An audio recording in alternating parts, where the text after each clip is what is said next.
It says in the New Testament, in some of the words that are actually attributed to Jesus, that are in the red letter Bible, where two or more are gathered in my name, there is great power. And I'm paraphrasing a little bit. It says 2 or 3, and it's interesting because if you look at the commentary of what that means, what it doesn't tell you it means is that where multiple people get together and join together in consciousness, we are focusing that divine spiritual energy, that creative force that creates everything, and coming into alignment and bringing something new into experience. Because where 2 or more are gathered in my name, there's great power. That's what that means to me. And the explanations are about there's a sinner and there's somebody who's aggrieved, and the two of them getting together and working it out. It's like, maybe it means what it says it means. And what it means to me is that there is tremendous power in community. There is power in connecting with each other and being those 2 or 3 or more who are gathered. What I'm talking about today is prayer partners. And we've had some examples of people in the community who have gotten together in a prayer partnership as a result of being in a class or a program or a workshop or in friendship with each other. And I personally love hearing about that. One of my goals, one of my dreams, one of my prayer work stories for New Thought Philadelphia is when stuff happens amongst the people in the community and I find out about it afterwards. So I'm okay being the den mother and the switchboard operator and directory assistants to help people find phone numbers for each other. But when it turns out that people have gotten into a prayer partnership with each other, and the first time I hear about it is when somebody's talking about how great the prayer is working for them, it's like, amen. That's what we're talking about. Because what we're doing here is we're inventing a virtual community. And this is, we just started out doing it because we had to. In March of 2020, there wasn't a choice. We went on Zoom. We happened to know how to do that. We started doing it in an expert sort of a way. And everybody did. Some people did it really well. Some people did it really poorly. We have created ourselves a community where today we're welcoming members in from across the international borders. This is so much bigger than Philadelphia. The New Thought idea is growing and expanding. And as we do that, I mean, during the pandemic, during the lockdown, we made the intention that we're not going back to just being together in a room, because we want to have the ability to be inclusive, to allow people to not be left out because of their geography. And along the way, it turns out that some people are really comfortable being able to stay home and not be left out because they don't want to put pants on Sunday mornings. And that's okay. That's okay, because we are inventing this ourselves. And it's the power of intentionality about us being able to set an intention, make an invitation for something new. And that, in a lot of ways, is also the power of prayer partners. So the idea with a prayer partner is you get together with somebody and you make it be on a regular basis. And I can do a prayer for myself. The technique for doing a practical prayer is relatively simple. It's 5 or 7 steps. It's in the practical prayer book. It's in the classes. It's in the workshops. There's online. I can teach you how to do that. That's not a big deal. And what happens is the prayer will work right until we get to the edge of our belief system. When we're praying for something and it's within range of our belief, then we get that new experience in our life. There's that uplift, there's that newness that shows up. And sometimes what happens is we get to a prayer and it's pushing up against the edge of our belief system. It's going to require something to shift, something to change, something to grow. And what happens is the prayer doesn't work the way that we wanted it to. And it's because we are not able to embody that belief yet. So the magic of having a prayer partner, somebody else to do prayer with, is it's done unto you as you believe. The experience that we're having are based on the beliefs that we're having. And in the prayer, we are expanding the range of the belief that we have. And believe it or not, I have some baggage about what I believe. There are things that I learned. There are things that I've experienced. There are perspectives that I brought into this life. There are things that are left over from my culture, telling me about who I am and what I'm capable of and what I deserve. And all of those are active. All of those beliefs are active. And if I want to change my experience and it goes against one of those beliefs that I have, nothing's going to change. Because I've got baggage. Because I've got stuff that's left over. Well, when we're working with a prayer partner, We're going to tell them our story. We're going to tell them this is what's been happening to me, and then we're going to do the pivot. This is what I want to have instead. And our prayer partner isn't carrying our baggage. They might have their own baggage, but they don't have disbelief about what can happen for us. I say, I want to have this experience, and my prayer partner says, okay, you can do that. And they join me in prayer and do the prayer on my behalf. And that prayer is every bit as powerful as the prayer that I would do myself, because I think I might have mentioned this before. There is one infinite intelligence, one divine mind, one creative source that creates everything. And it doesn't matter whether the intentionality is coming from me or from my prayer partner or from somebody else. It is a new idea that's being put into that creative medium, and it's let loose to create something new. Prayer partners give us accountability. It's about showing up every week or every month or whatever the schedule is going to be present with each other, and to be able to support each other in knowing that new truth about what's going on. And your prayer partner tends to be familiar with your story over time. I have been in a mastermind group that's been meeting every week for well over 20 years. I think we started in 2003 or 2004. And we know each other's stories. And it was structured. It's slightly different than just a prayer partnership. And I've also been in prayer partners with my prayer partner, John Hannes, since 2008. We met early in 2008, and then I was starting ministerial training then, and I was advised to get myself a prayer partner who was also a minister, and so he qualified. And so we've been doing this prayer partnership for almost 20 years, since 2008. And through that, I've had jobs and other jobs. I've been running a business and been working full-time on ministry. He had a career, a long-standing career, and then he got bought out of the career and became a consultant for a while, and then he got another job that he's now retired from. And I've been there through the entire process as he goes from working to consulting to different work to retirement.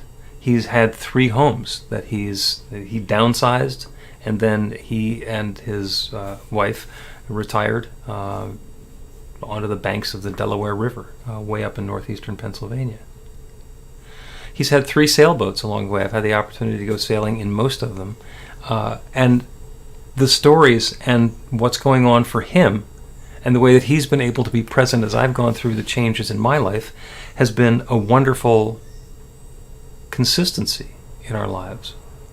So we can get together. He doesn't need to tell me a whole lot about the story. It's almost like shorthand. If you were to overhear the story, he'd say something about, I was volunteering at Kadampa, and you'd go, "What's that?"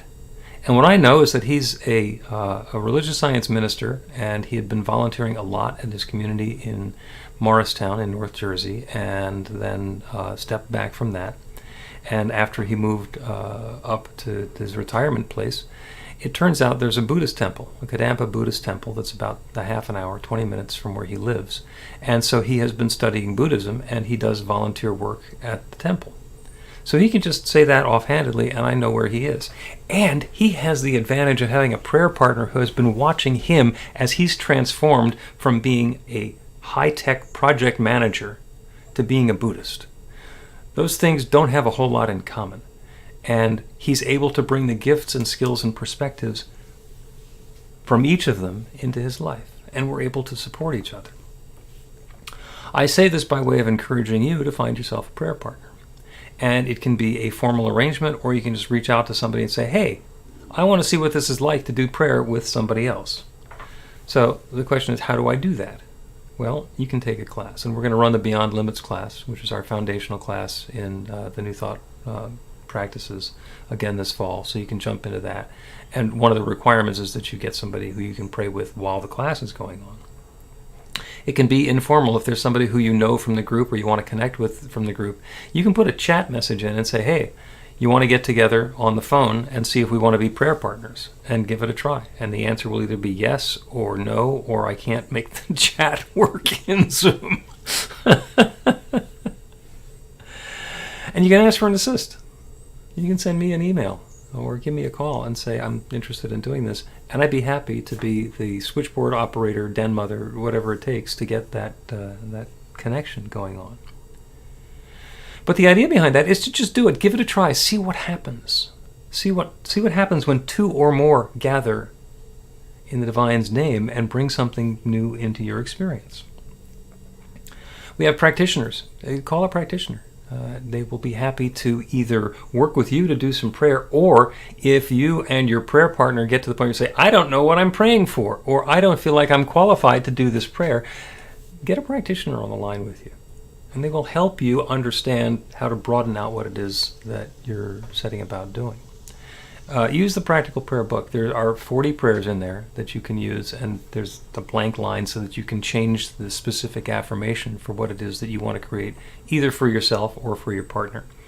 And you can change the language from I to she or he or they. And the idea is to do it.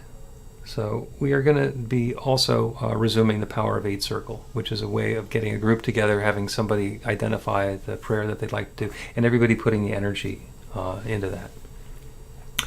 And we're doing this because as we are creating a virtual or a hybrid community, it's not just about waiting for the Sunday that we get together in Philadelphia, and it's not just about avoiding those Sundays or wanting to stay home.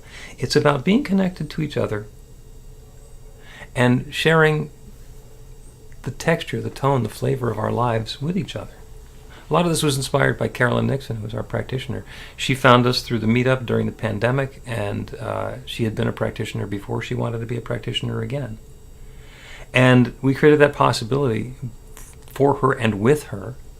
And then as she was dealing with health challenges, it turned out after the fact that an awful lot of people in our community were in regular contact with her.